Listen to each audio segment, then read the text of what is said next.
Hello everyone, this is Dutch Owen here to give you a short instructional video in how to authentically and realistically start the MilViz T50 Bobcat. I will be showing two start procedures. One will be the longer authentic start procedure that's used in the real world. The second will be an abbreviated procedure that will get you in the air quicker, but is not necessarily quite so realistic.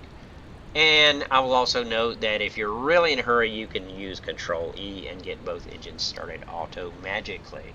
Alright, let's pop into the cockpit. This is our MilViz Bobcat cockpit. The first thing I do when I get into the cockpit is click on this little silver handle and get the steering wheel out of the way so I can see things a lot better. And then we begin our actual formal start procedure. The first thing is to turn on the battery, a switch here in the lower left. We can easily see and hear that the battery is working. We have lights and we have sound. The next step is to take a look down between the two seats where we see that there's a fuel selector. We need to select either the right tank, the auxiliary, or the left tank. I usually start with the auxiliary. Now, I'll note here that in a real Bobcat, there's also a wobble pump, a manually operated pump located between the seats that a pilot would have to operate quite extensively to get the initial fuel pressure up.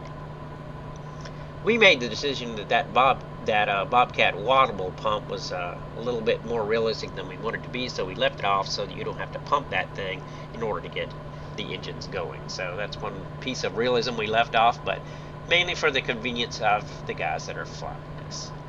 Alright, so having gotten the fuel selected, the next thing I do, and this is procedural, it's not strictly necessary to start the engines, is to turn on the nav lights so that anybody outside will be able to see that somebody's in the cockpit doing something. And I also adjust the cockpit lighting inside to get some light on these gauges so I can see them better. And to observe the beautiful MilViz cockpit lighting.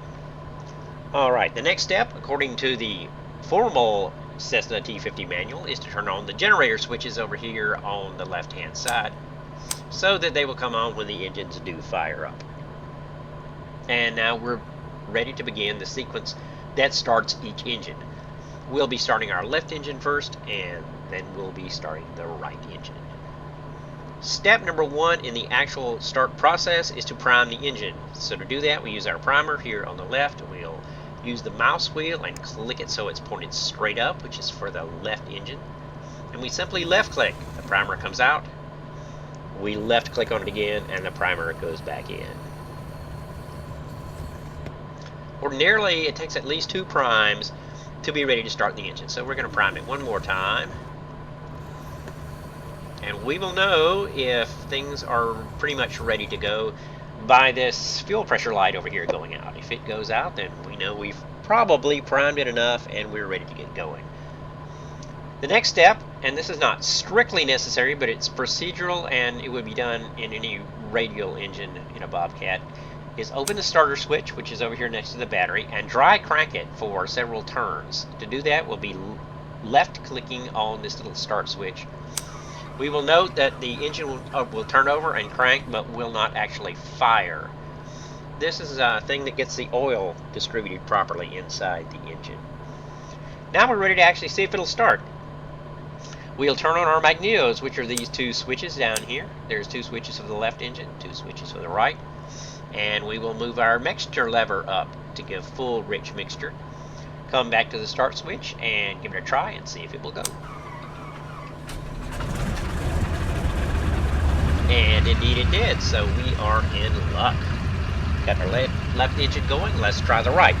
What we're going to do there is we're going to repeat that procedure. We'll go over to our primer, flick it twice to the right while it's pointing over here for the right hand side, and we'll go through our priming procedure again.